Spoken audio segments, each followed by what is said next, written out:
Hello everyone and welcome back to my channel. कैसे हैं आप सब? आशा करती हूँ कि आप सभी अच्छे होंगे। तो आज मैं लेकर आई हूँ एक और वीडियो जो कि होने वाला है वाक्य के बारे में। तो इस वीडियो में हम कवर करेंगे कि वाक्य क्या होते हैं, उसके कितने अंग होते हैं, उसके कितने प्रकार होते हैं और उनको थोड़ा डिटेल में हम जानने की कोशिश करेंगे। तो बिना किसी देरी के आइए हम इसको शुरू करते हैं। तो सबसे पहला प्रश्न जो आता है वो होता है कि वाक्य आखिर क्या होते हैं। तो हमने अभी पहले पढ़ा था कि शब्द क्या होते हैं। शब्द होता है वर्णों का जो सार्थक समूह होता है, उसको हम शब्द कहते हैं। ठीक इसी तरह शब्दों का जो सार्थक समूह होता है उसको हम वाक्य कहते हैं। अब सार्थक शब्द यहाँ पे बहुत ही इंपॉर्टेंट है, क्योंकि अगर शब्दों का कोई समूह है और उसका कोई मीनिंग नहीं निकल कर आ रहा, कुछ हम जो कहने वाला कहना चाहता है उसका आशय अगर हमें स्पष्ट नहीं होता है, तो उसको हम वाक्य नहीं कह सकते। यानी कि जो भी शब्द इकट्ठे किए गए हैं वो सार्थक रूप में व्यवस्थित होने चाहिए, ताकि उसका जो अर्थ हम दूसरे तक पहुंचाना चाहते हैं, मैसेज कन्वे करना चाहते हैं, वो पूरी तरह से कन्वे होना चाहिए। इसको एग्जाम्पल से समझते हैं। रही माँ है खाना बना। तो यहाँ पर ये जो शब्द है तो शब्दों का ग्रुप, लेकिन इसका जो आशय है वो ठीक से समझ में नहीं आ रहा है, क्योंकि सभी जो है शब्द वो अपने व्यवस्थित रूप में नहीं है। यानी जिस शब्द को जहां होना चाहिए था वो वहां नहीं है। तो इसको अगर हम सही जगह से सही तरीके से बोलेंगे तो सेंटेंस बनता है माँ खाना बना रही है। तो ये एकदम आसानी से स्पष्ट रूप से हम पहुंचा सकते हैं जिसको भी हम ये बात कहना चाह रहे हैं। तो इस आधार पर अगर हम इसकी परिभाषा देखें तो शब्दों का सार्थक समूह जो कि व्यवस्थित है और उसका एक आशय है, उन सभी शब्दों के समूह को हम वाक्य कहते हैं। अब बात कर लेते हैं इसके अंगों के बारे में।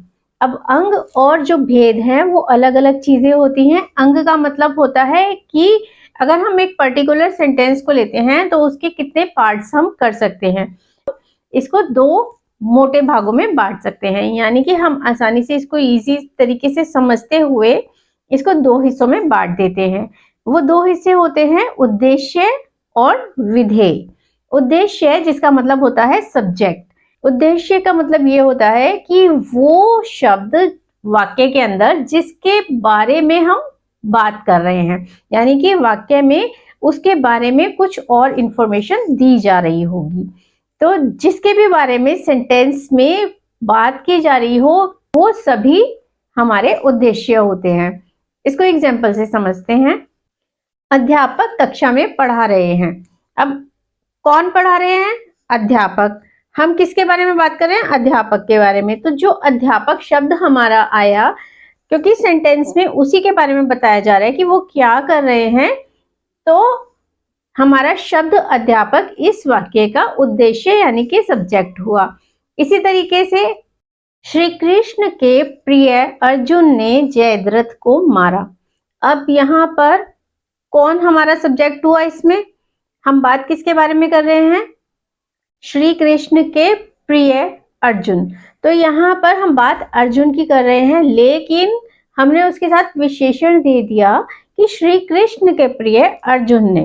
तो इसलिए ये पूरा का पूरा जो आगे का हमारा समूह है शब्दों का, ये हमारा उद्देश्य यानी कि सब्जेक्ट के तौर पर हमने यूज किया है।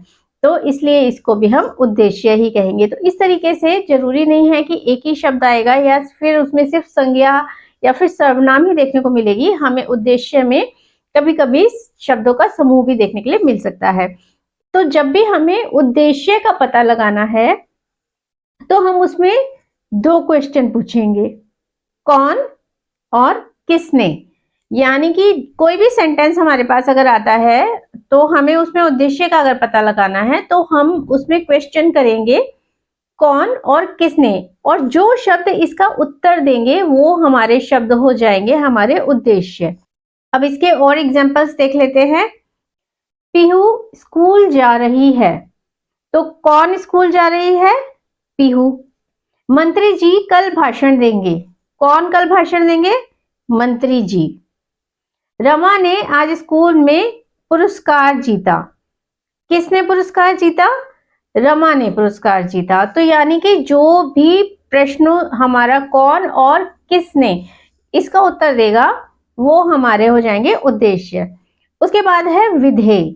अब विधेय का मतलब होता है प्रेडिकेट, यानी कि वो हिस्सा हमारा किसी भी वाक्य का वो हिस्सा जो कि हमारे उद्देश्य के बारे में जो इंफॉर्मेशन देता है, जो भी बताता है, उसको हम विधेय में डाल देते हैं। यानी कि हमारा सबसे पहले उद्देश्य को अलग कर लो, उसके बाद जितना भी हिस्सा सेंटेंस के अंदर बचेगा वो हमारा पूरा का पूरा विधेय हो जाएगा।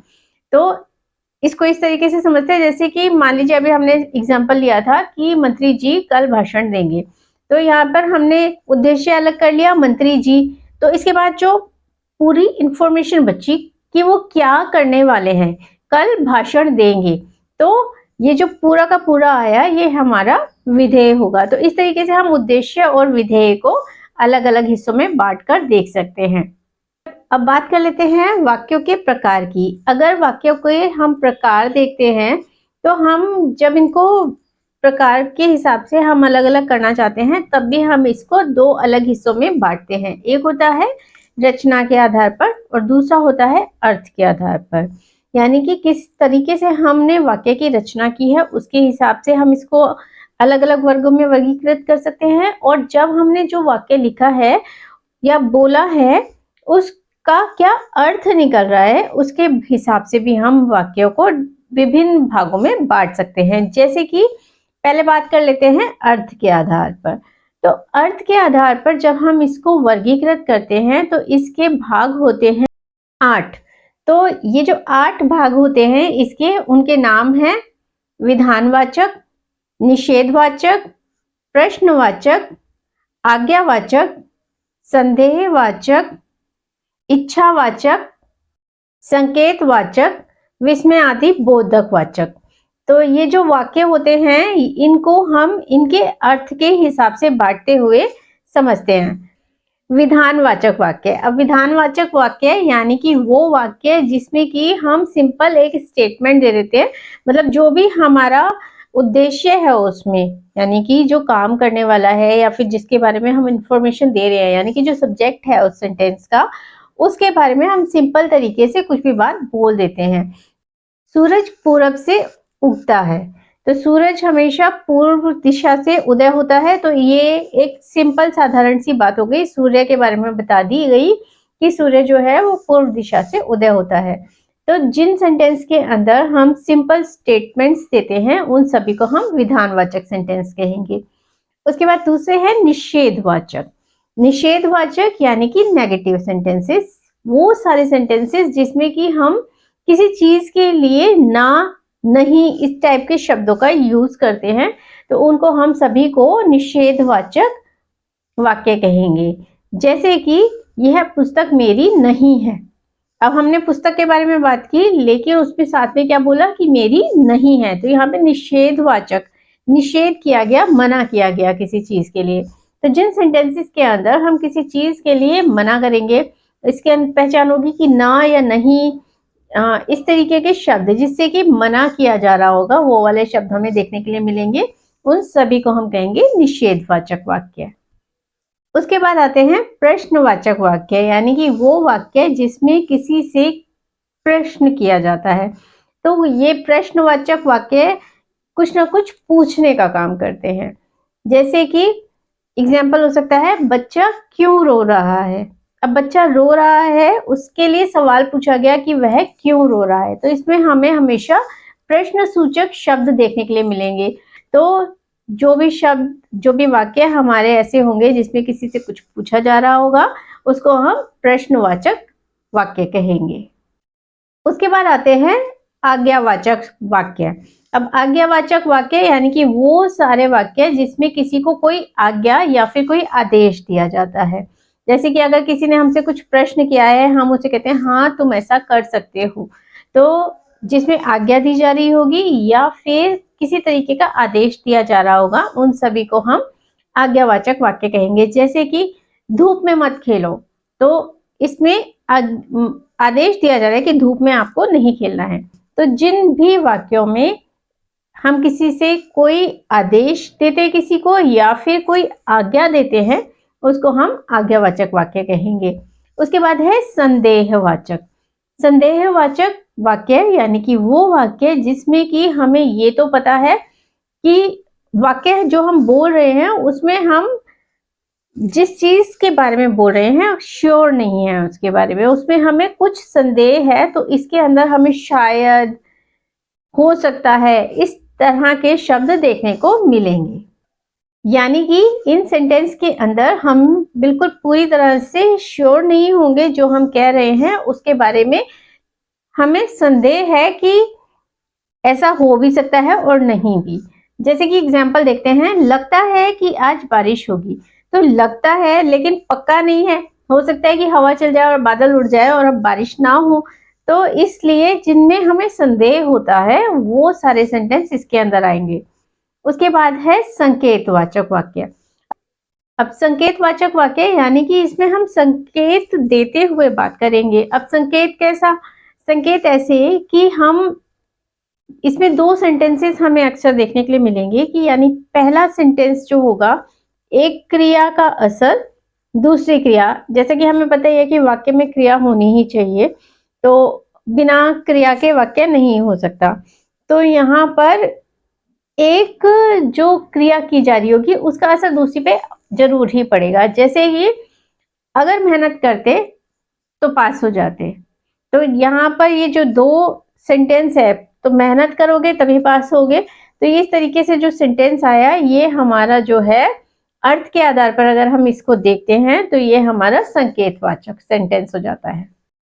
नेक्स्ट है इच्छावाचक वाक्य। अब इच्छावाचक वाक्य यानी कि वो सारे वाक्य जिसमें कि जो बोलने वाला है उसकी इच्छा व्यक्त होती है, यानी कि जब हम किसी को कोई आशीर्वाद देते हैं, शुभकामना देते हैं, या फिर हम किसी के लिए कुछ इच्छा रखते हैं, कुछ कामना रखते हैं, तो हम उस सभी सेंटेंसेस को इसके अंदर डालेंगे, यानी कि इच्छावाचक वाक्य कहेंगे। जैसे कि आपका दिन शुभ हो, तो अगर हम ये कहते हैं कि आपका दिन शुभ हो, ये हमारी इच्छा है, हम उस इच्छा को आपके सामने व्यक्त कर रहे हैं। यानी कि जिसमें भी हम किसी को विश करेंगे, कर्ज करेंगे, या फिर किसी भी तरीके की अपनी प्रेयर्स होंगी, वो सारी की सारी इसके अंदर आएंगी इच्छावाचक वाक्य के अंदर। नेक्स्ट है हमारा विस्मयादिबोधक।